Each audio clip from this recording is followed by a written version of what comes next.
অনেক দিন পর আলুর চপ, বেগুনের চপ, তারপরে হচ্ছে ডিমের চপ বানালাম। আর এই খাবারগুলো আমার দুইটা মেয়েই অনেক পছন্দ করে।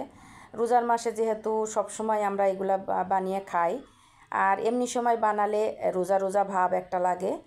আর এই জিনিসগুলা খেতে আসলে অনেক মজাই লাগে।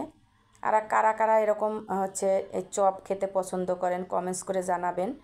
আর আমি হচ্ছে এগুলা বানানোর জন্য সব কিছু রেডি করে নিয়েছি, আপনারা দেখলেন। আর এগুলা একটা একটা করে আমি প্রথমে হচ্ছে ডিমের চপ ভাজলাম, তারপরে আলুর চপ ভাজলাম, এবার বেগুনিগুলো ভেজে নিচ্ছি।